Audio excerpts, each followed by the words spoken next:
actuellement, pendant Tisha B'Av, ou dans les alentours de Tisha B'Av, en réalité, eh bien, les Chachamim ont instauré toutes sortes d'halachot, Zecher al-Chorban, en souvenir de la destruction du Beit HaMikdash. C'est-à-dire que le jour de Tisha B'Av, c'est le moment où on va atteindre notre plus haut niveau, notre plus haut degré de deuil.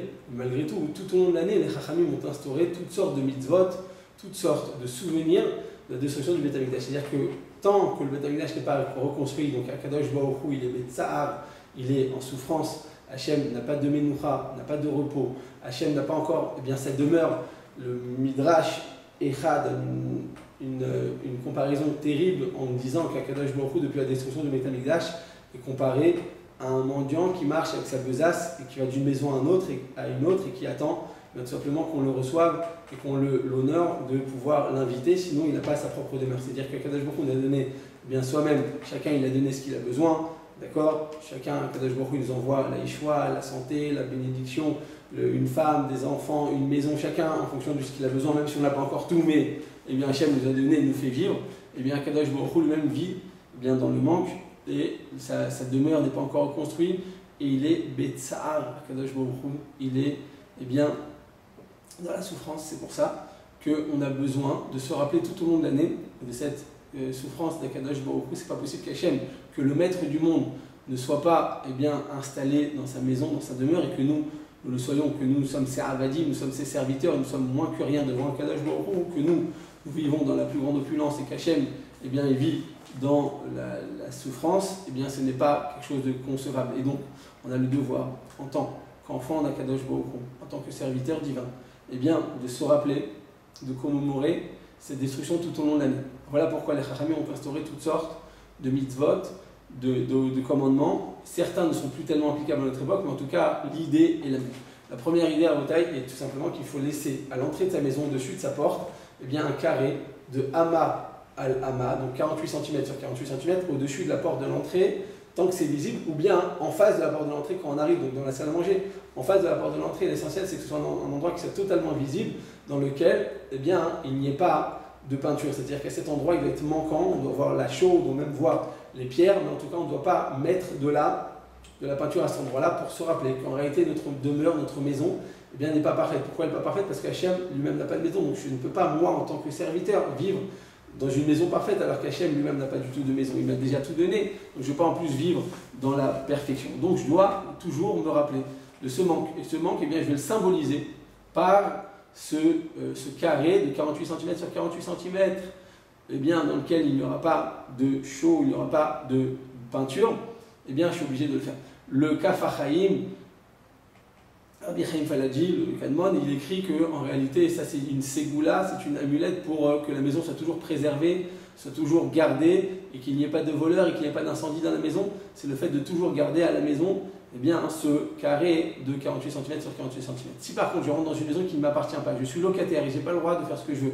En Israël, par exemple, on ne peut pas faire les travaux qu'on désire si on n'a pas l'autorisation explicite du propriétaire. En France, on peut, oui, de faire ce qu'on veut tant qu'on lui rend l'appartement comme il le désire, comme bon lui semble. Eh bien, à ce moment-là, on ne peut pas déchirer, on ne peut pas abîmer le mur sans autorisation du propriétaire. Donc, on sera pas tour, effectivement, dans ce cas-là, si on est locataire et que le propriétaire ne le permet pas. Dans ce cas-là, on ne pourra pas faire à l'encontre, à l'insu de la vie et de l'opinion du propriétaire. Par contre, si je suis moi-même propriétaire ou si je suis locataire à long terme et qu'il me laisse faire tous les travaux que je désire, eh bien, j'aurai l'obligation de faire ce carré. Il n'y a aucune bracha à mentionner quand on fait ce carré. Il suffit de gratter la peinture à cet endroit-là. On prend un petit marteau, on met des petits coups comme ça, ou on prend du verre de glace et on va gratter. On ne fait pas de bénédiction parce qu'en réalité, c'est juste un zecher à la chorban, c'est juste un souvenir de la destruction du Beit HaMikdash. Il n'y a pas de mitzvah de bénédiction sur le. C'est un manque et donc on n'a pas instauré de bénédiction. On espère que cette halakha va vite être oubliée, que très bientôt il y aura le Beit HaMikdash, mais en attendant, malheureusement, on a le devoir de commémorer eh bien, ce manque. Deuxième mitzvah et deuxième souvenir que les Chachamim ont instauré, c'est le fait de ne pas faire une table qui est remplie de plats dans lequel eh bien, on va voir l'opulence, on va voir le luxe et on risque de dire bien la joie est parfaite. La joie ne peut pas être parfaite, elle ne peut pas être totale tant que le Beit HaMikdash n'a pas été détruit. Il est vrai qu'à notre époque, cette halakha n'est pas applicable parce qu'il y ait à table 12 salades ou qu'il y en ait 2, je ne vais pas reconnaître un manque.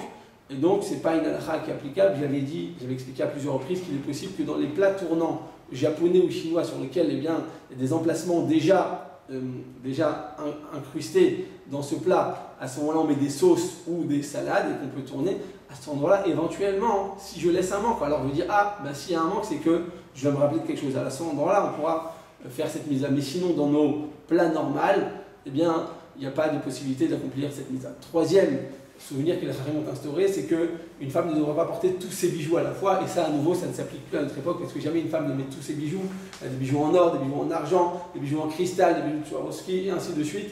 Elle ne mettrait jamais tout en même temps, c'est pas une quincaillerie, donc c'est pas une halakha qui est applicable. À l'époque, elle met tous les bijoux quand on la voyait. On disait ça, c'est une femme bien royale, et on risquait d'oublier la destruction du Beth Amikdash. Mais comme ceci n'est pas applicable, donc on n'a plus besoin d'accomplir cette mitzvah.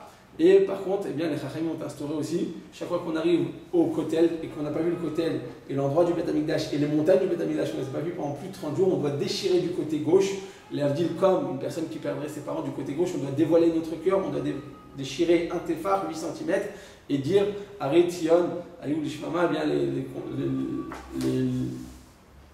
les montagnes de Tzion et de Yehuda ont été détruites, et donc à ce moment-là, on vient déchirer le Beth Amikdash, on vient déchirer notre habit pour se commémorer et pour se rappeler la destruction du Beth Amikdash, et ainsi quand on s'approche du Kotel et qu'on voit malheureusement bien là-bas la mosquée, et qui est sur cet endroit tellement kadosh et qu'il y a là-bas eh bien, des animaux qui passent là-bas, il y a là-bas certaines personnes qui ne veulent pas du bien, qui se trouvent à cet endroit là-bas, et Hachem les laisse vivre, et bien en réalité c'est une véritable honte pour Hachem, et c'est une kharpa, on doit avoir tellement de peine, on doit déchirer notre habit, on doit prendre l'habit et le déchirer, sans faire toutes sortes de tarboulottes, comme ça il dit le Rav Shlomo Zalman Auerbach. Certains trouvent toutes sortes d'entourloupes en disant je te prête ma chemise, elle ne m'appartient pas, donc j'ai pas besoin de le déchirer. Il dit tout ça, ce sont des entourloupes, et il ne faut pas les utiliser, user de toutes eh bien, ces détours. La halakha est claire, une personne qui n'a pas eu le Beth Amikdash, qui n'a pas eu le Kotel plus de 30 jours devra le déchirer. C'est pour ça qu'à plusieurs reprises j'ai vu le Rav Eliashif qui venait tous les 30 jours, d'accord, il ne laissait pas passer 30 jours, il venait à chaque fois au Kotel et il faisait la bracha de Rosh Chodesh, il faisait la balade fila pour pouvoir justement ne pas avoir besoin de déchirer son habit. Mais Radachem, on espère que toutes ces halachot soient la halacha velo le maase, que toutes ces halachot eh bien, ne soient plus applicables. Pourquoi? Parce qu'on espère très bientôt la venue du Mashiach. Amen, amen.